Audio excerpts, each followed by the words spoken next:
मराठा समाजाला ओबीसी मध्ये समावेश करण्यात यावा या मागणीसाठी सकल मराठा समाजाच्या वतीने महात्मा फुले पुतळ्यापासून ते जिल्हाधिकारी कार्यालयापर्यंत मनोज जरांगे पाटील यांच्या समर्थनार्थ कॅन्डल मार्च काढण्यात आला।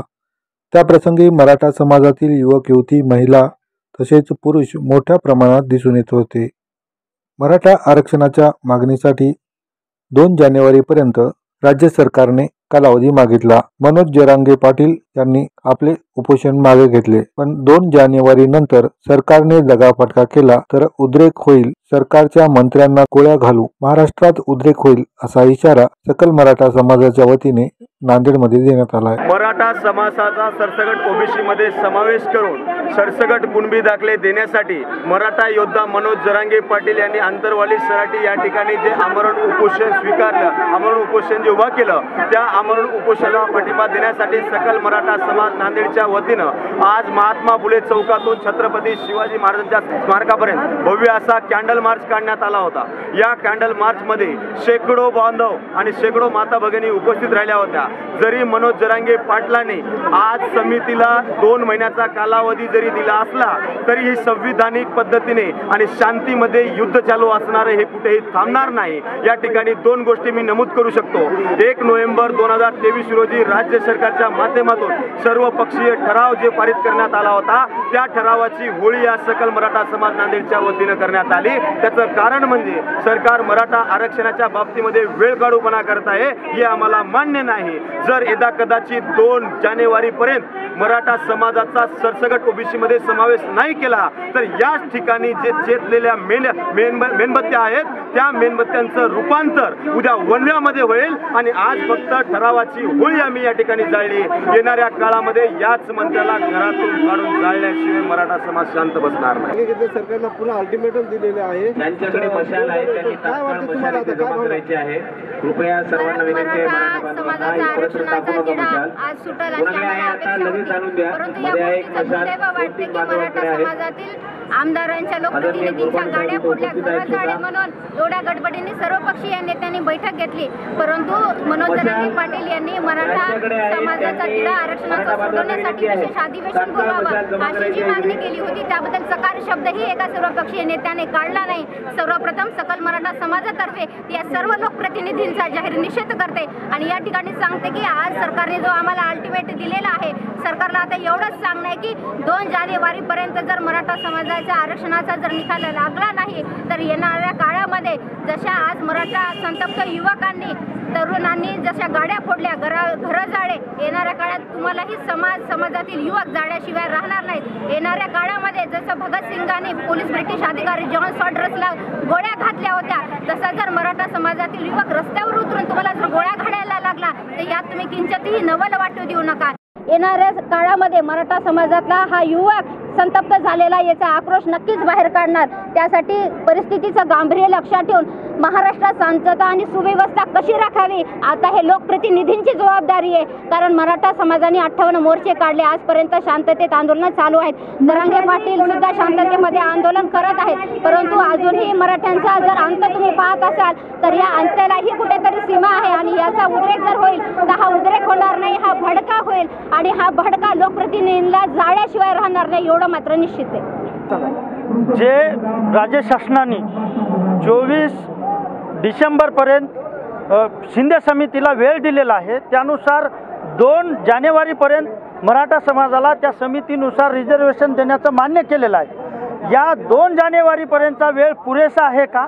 आणि त्या जर 2 तारखेच्या नंतर जर तुम्ही आम्हाला मराठा समाजाला ओबीसीतून सरसकट जर रिझर्वेशन नाही दिलं तर मात्र या महाराष्ट्रामध्ये अराजकता पसरल, त्याला सर्वस्वी राज्य शासन जबाबदार असणार आहे।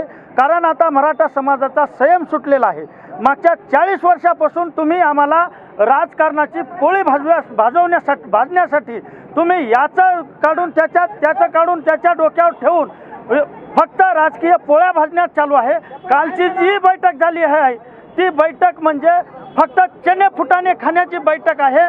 त्या बैठकीचा आम्ही जाहीर निषेध करतो, कारण जोपर्यंत मराठा समाजाला सरसकट कुणबीमधून प्रमाणपत्र देणार नाही तोपर्यंत मराठा समाज आता थांबणार नाही। कारण आता 2 जानेवारीपर्यंत आम्ही संयम राखू, मात्र त्याच्या पुढं जे उद्रेक होईल त्याला सर्वस्वी महाराष्ट्र शासन जबाबदार असणार आहे. सर्वांना सस्नेह जय जिजाऊ. हा आमच्या उपोषणाचा दुसरा टप्पा या ठिकाणी जरांगे दादांनी सुरू केलेला आहे. कारण आमरण उपोषण मागेही झालं होतं त्यांचं आणि आजही ते अण्णाचा त्याग करून सकल मराठा समाजासाठी जीव धोक्यात घालत आहेत आणि त्यांच्या समर्थनार्थ सगळीकडे, मग त्यामध्ये आम्ही मराठा महिलासुद्धा मागे राहिलेल्या नाहीत.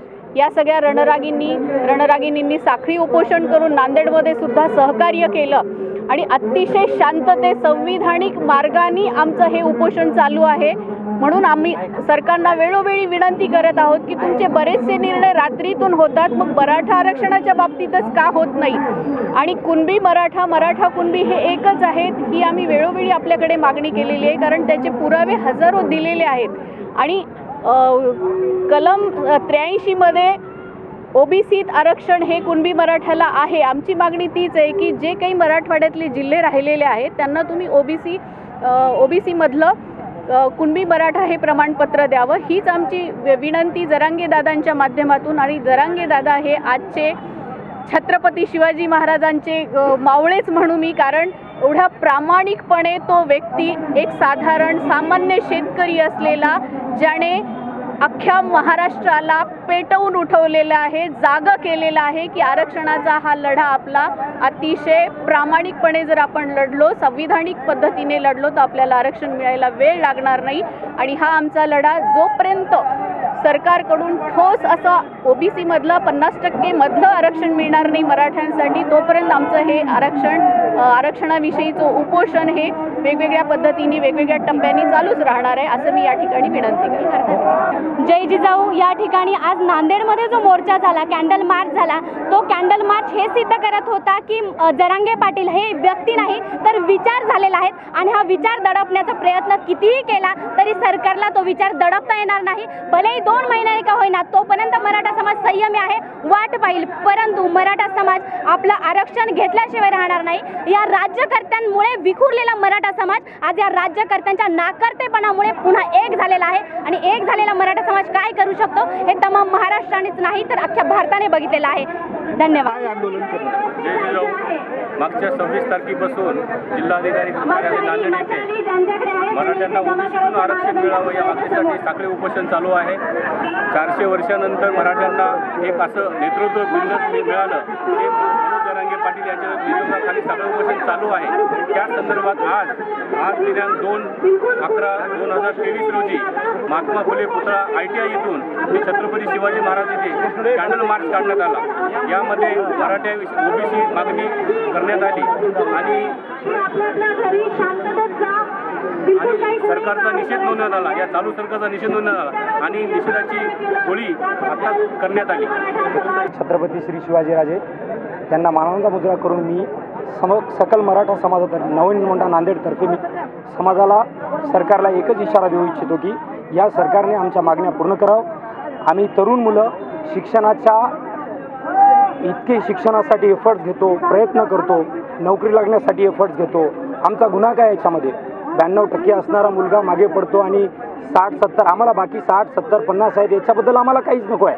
आमचं फक्त एकच मागणं या सरकारपेक्षा आहे की आम्हाला आरक्षण देऊन तुम्ही आम्हाला ज्या इतक्या वर्षापासून तुम्ही मागे ठेवलं त्याची फक्त एक भूमिका म्हणून आमच्या मागच्या पिढ्या ते गेल्या पण आमचं आयुष्य उजळण्यासाठी हे मनोज जरांगे पाटील यांनी जी भूमिका घेतलेली आहे त्या भूमिकेचं स्वागत करून आम्ही असं करू इच्छितो की बाबा तुम्ही आम्हाला आरक्षण देऊन ही आरक्षणाची भूमिका एकदा जरांगे पाटला थ्रू आम्हाला एकदा आरक्षण मिळवून आमचं सगळ्यांचं समाधान करावं. हे या सरकारनं जर आम्हाला आरक्षण दिलं तर आम्ही या सरकारचे खूप शतशः आभारी आहोत. मागच्या आमच्याच मराठा समाजातील नेत्यांनी आम्हाला ज्या प्रकारे आमची फसवणूक केली त्या फसवणुकीला बळी न पडता आज जी जरांगे पाटलांनी भूमिका घेतलेली आहे त्या भूमिकेचं आम्ही समर्थपणे स्वागत करतो. आणि आज 2 जानेवारीपर्यंतचा जो वेळ दिलेला आहे त्यांनी या 2 जानेवारीपर्यंत आम्हाला कोणत्याही हालतमध्ये आरक्षण द्यावं आणि जर नाही दिलं तर याच्या पुढच्या जे काही रिझल्ट भेटेल त्याला सर्वस्वी हे सरकार जबाबदार राहणार आहे. जय जिजाऊ, जय शिवराय. आणि काय भूमिका आहे? माझं नाव संगम ज्ञानेश्वर डावकरे. माझा मुद्दा मराठा आरक्षण. तर आमच्या 4-5 पिढ्यापासून आम्हाला सांगितलं गेलं की मराठा आरक्षण मिळेल, तुम्हाला मिळेल. मी जेव्हा 5वीला होतो तेव्हा माझ्या नवोदय विद्यालयामध्ये मला 90 मार्क व 85 मार्काच्या मुलाला नवोदय विद्यालयामध्ये प्रवेश झाला आणि मला घरा बसावं लागलं। असं का? मी आरक्षणामुळं? अहो साहेब, आम्ही जास्त अभ्यास केलो हो, त्यांच्यापेक्षा तर कधी पण जास्त। अहो खूप अभ्यास केलं, माझ्या भावानं पण। अहो साहेब, त्यांना पैसे भरून लावले, 1.5 लाख रुपये भरायला लावले हो साहेब। का इतकं का आमच्यासोबत? का आमची चूक झाली का मराठीमध्ये जन्मून? नाही, जो आमचेच जो मनोज जरांगे त्यांनी खूप 40 दिवसाची मोहलत दिली ना हो तुम्हाला। काय केलं तुम्ही? माझा हे प्रश्न आहे, स्वतःचा प्रश्न, की केलं काय तुम्ही त्या 40 दिवसामध्ये? अहो आमचा सण दसऱ्याच्या दिवशी तुम्ही परत जरांगे पाटलाला बसायला लावले हो। आमचा मुद्दा हो साहेब, द्या आम्हाला आरक्षण। अहो आम्ही वाट बघू 2 जानेवारीपर्यंत आणि नंतर आम्ही जबाबदार राहणार नाही, ते पूर्णतः तुम्ही जबाबदार राहणार।